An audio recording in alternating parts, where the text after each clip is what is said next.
नमस्कार, आपका स्वागत है। मैं हूं दीपक सैनी और आप देख रहे हैं डीबीडी राजस्थान का खास कार्यक्रम। चौमू विधानसभा क्षेत्र में हैं हम और आरएलपी प्रत्याशी छुट्टनलाल यादव के कार्यालय पर है और इस वक्त मेरे पीछे आप देख सकते हैं कि छुट्टनलाल प्रत्याशी खुद यहाँ पर मौजूद है। किस तरह से चुनावी रणनीति तैयार की जा रही है, किस तरह से जनसंपर्क हो रहा है, यहाँ पर कार्यकर्ता और यहाँ के पार्टी के पदाधिकारी यहाँ पर मौजूद है। सीधे हम यहाँ के जो छुट्टनलाल यादव है प्रत्याशी आरएलपी के, उनसे बातचीत करते हैं। किस तरह की रणनीति है, किस तरह से इस बार कार्यक्रम रखा गया है, अब चुनाव नजदीक है, इस समय किस तरह से चुनावी प्रचार रखा गया। छुट्टनलाल जी, पिछली बार जिस तरह से चुनाव आपने लड़ा और इस बार चुनाव काफी मजबूती से आप लड़ रहे हैं, क्या देखते हैं जीत की और किस तरह से आप रणनीति तैयार कर रहे हैं, किस तरह से चुनाव लड़ने जा रहे हैं? देखिए, जब 6 तारीख को मैंने नॉमिनेशन भरा था, उस दिन चौमू विधानसभा के तमाम 36 बिरादरी के लोग सरदारी को हमेशा और नौजवान की बात करने वाले छुट्टन यादव के लिए हुजूम जो उमड़ा, वो हुजूम आप देख रहे हैं। जैसे जैसे जनसंपर्क यात्रा हमारे गांव ढाणी शहर में जा रही है, बहुत बड़ा हुजूम महिलाओं का, बड़े बुजुर्गों का, नौजवान साथियों का देखने को मिल रहा है। निश्चित रूप से बदलाव इस बार तीसरे पार्टी के साथ, राष्ट्रीय लोकतांत्रिक पार्टी और एएसपी के संयुक्त उम्मीदवार के रूप में छुट्टन यादव के साथ जनता और जनार्दन चौमू की निश्चित रूप से विश्वास के साथ आगे बढ़ा रही है। अच्छा, एएसपी का कुछ आपको यह बेनिफिट मिलने वाला है क्योंकि गठबंधन जो हुआ है चौमू में, अगर ऐसी माइनॉरिटी की बात करते हैं, क्या लगता है कितने वोटर और कितने आपके समर्थन में इस बार आपको दिखते हुए नजर आ रहा है? वैसे देखिए, मेरा जो समर्थन है और मेरे को जो समर्थन है वो 36 बिरादरी के लोगों का समर्थन है। लेकिन जहाँ आजाद समाज पार्टी और उसके चीफ चंद्रशेखर आजाद, जो पूरे हिंदुस्तान के एकमात्र दलित समाज का बहुत बड़ा चेहरा है और बहुत बड़ा नेता है, जहाँ भी दलित समाज के अन्याय होता है उसकी लड़ाई दलित समाज के लोगों के लिए लड़ता है। चंद्रशेखर आजाद का 100% फायदा आरएलपी को मिलेगा और आरएलपी के पार्टी के फायदा आजाद समाज पार्टी को मिलेगा। हर जगह दोनों फैक्टर काम करेंगे। अच्छा, हर बार जो चुनाव होता है, देखिए मुद्दे वही है, मुद्दे हमेशा वही रहता है। पानी की हमेशा यहाँ पर मुख्य समस्या रही है और उस पर फिर से वही चुनाव लड़ा जा रहा है। पिछली बार जब वादे किए गए थे तो क्या लगता है वो वादे पूरे हुए या वो इस बार फिर से वही लोक लुभावने वादे फिर से होने वाले हैं? देखिए, भारतीय जनता पार्टी और कांग्रेस दोनों पार्टियों से जनता त्रस्त है। जनता इन दोनों से ऊब चुकी है क्योंकि इन्होंने चुनाव जब आते हैं बड़ी बड़ी बातें कर जाते हैं और जैसे चुनाव चले जाते हैं उन बातों पे कोई क्रियान्विति, कोई अमल नहीं होता है। ये जब चुनाव आते हैं बड़ी बड़ी बातें करते हैं कि हम पानी लाएंगे, 10 दिन में वो कर देंगे, 20 दिन में वो कर देंगे, करते कुछ नहीं है। चुनाव खत्म होते ही चीजें भूल जाते हैं और चुनाव आते ही वादे इनको याद आ जाते हैं। इस बार जनता ने, आम जनमानस से चौमू की जनता ने ये मानस बना लिया है कि हम भारतीय जनता पार्टी और कांग्रेस को छोड़ के आरएलपी के प्रत्याशी भाई छुट्टन यादव को मजबूती से इस बार मौका देंगे। इस बार अच्छा, पिछली बार चुनाव की बात करते हैं, करीब 39,000 के करीब आपको मत मिले थे। इस बार जो रुझान जा रहा है कि आरएलपी काफी मजबूती से खड़ी है और मैदान में जिस तरह से आपका तूफानी दौरा चल रहा है, लोगों का जन समर्थन मिला, लेकिन क्या लगता है कि इस बार आपकी जीत सुनिश्चित हो पाएगी? किस तरह से देखते हैं? 36 कौम बिरादरी की आप बात जरूर कर रहे हैं कि सबका समर्थन मिला है, लेकिन इस बार कांग्रेस और बीजेपी दोनों ही वो भी कैंडिडेट काफी मजबूत है। देखो, मजबूत तो वो कुछ नहीं है। अगर वो मजबूत होते हैं तो रात और दिन उनको भगना नहीं पड़ता, घर घर गली गली घूमना नहीं पड़ता। ये तो उन नौजवानों की ताकत है कि आज उनको प्रत्येक मतदाता के घर तक पहुंचाने का काम कर दिया और नौजवानों की ताकत है कि आज दोनों पार्टियां घबराई हुई है और तीसरे मोर्चे को आज विकल्प के रूप में मजबूती के सामने आज तीसरे मोर्चे से वो घबरा रहे। इसलिए इस बार तीसरा मोर्चा का जनता ने मानस बना लिया है और निश्चित रूप से तमाम 36 बिरादरी के लोगों का मान और सम्मान ये किसान बिरादरी का बेटा छुट्टन यादव रखेगा। अच्छा, किन मुद्दों को लेकर जा रहे हैं आप? मुद्दे वही पानी का या इस बार कुछ नौजवानों के लिए, युवाओं के लिए, महिलाओं के लिए क्या कुछ खास? अगर आरएलपी यहाँ से ये सुनिश्चित करती है तो क्या लगता है आने वाले समय में क्या कुछ करने वाले आप?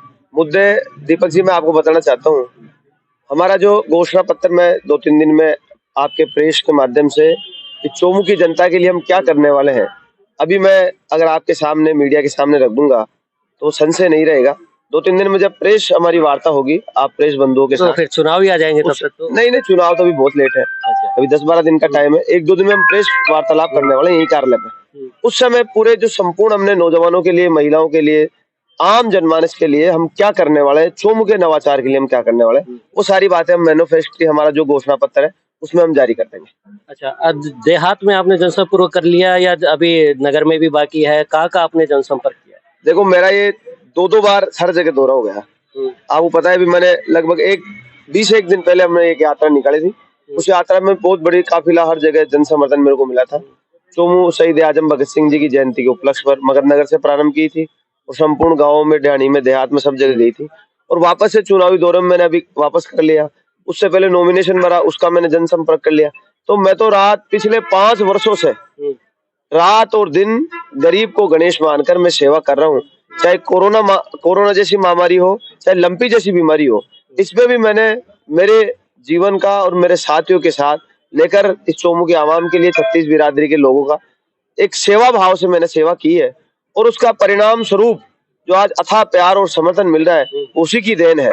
तो मैं तो यूं जरूर कहूंगा, इस बार चोमू के आम जनमानस ने मेरे साथ जुड़ने का अवसर निश्चित रूप से मिला। आप खुद एक बात कहते हैं कि मैं किसान का पुत्र हूँ और गरीबी रेखा से मैं जब जुड़ा, जमीनी स्तर से जुड़ा हुआ हूँ।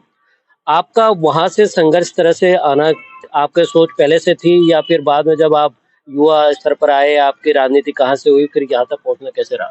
देखिए, 2010 में मैं छात्र संघ चुनाव लड़ा था। इन्हीं किसान के बेटे और बेटियों ने, 36 बिरादरी के नौजवानों ने, हमारी बहनों ने एक मजबूती के साथ, क्योंकि मैं छात्र हित के लिए सदैव लड़ता रहा, और जब चुनाव हुए तो चुनाव में मेरे को प्रतिफल छात्र संघ अध्यक्ष के रूप में सुशोभित किया।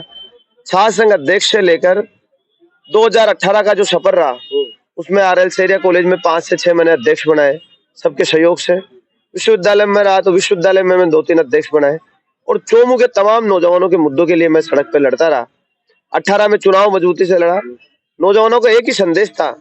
जब मैं पिछली बार 2018 में एक चोमू परिवर्तन यात्रा के नाम से यात्रा निकला था, वो यात्रा जब मगधनगर सर्किल से प्रारंभ होकर प्रत्येक गांव और अंतिम छोर पर बैठे व्यक्ति तक उस यात्रा का घोषणा पत्र और उस यात्रा का उद्देश्य पहुंचा, तो सब लोगों की एक ही भूमिका थी कि छुट्टन जी, हमें भारतीय जनता पार्टी और कांग्रेस के मुक्ति के लिए आपको चुनाव लड़ना चाहिए, आपको चुनाव मैदान में आना चाहिए।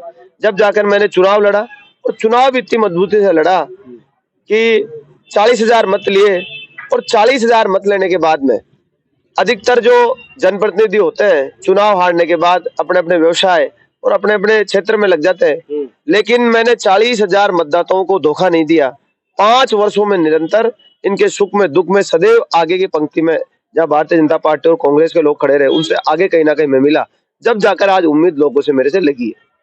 अच्छा, चलिए एक आखिरी सवाल आमजन के लिए और यहाँ के मतदाताओं के लिए, चोमू विधानसभा क्षेत्र के लिए आप छोटा सा अगर कुछ बताना चाहे कि क्या कुछ करने वाले, क्योंकि आप मैनिफेस्टो आपका तो वो तैयार करेंगे जो बात है, एक छोटा सा बार अगर डीवीडी और स्थान पे बताना चाहें कि आम जन के लिए आप कुछ क्या करना चाहते हैं और क्या अपील करना चाहते हैं?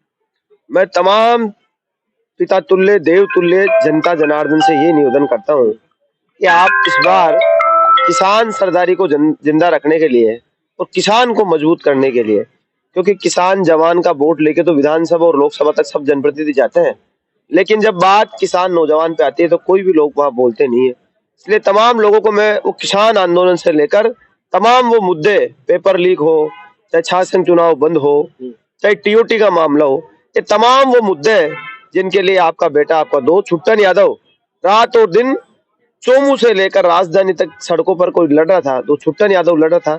इसलिए आप इस बार विचार करें कि हम असली हकदार जो रात और दिन आपके सामने मेहनत करता है, उसको परिणाम स्वरूप एक बार सेवा का अवसर दे। यही मैं तमाम हमारे चोमू वासियों से निवेदन करना चाहूंगा।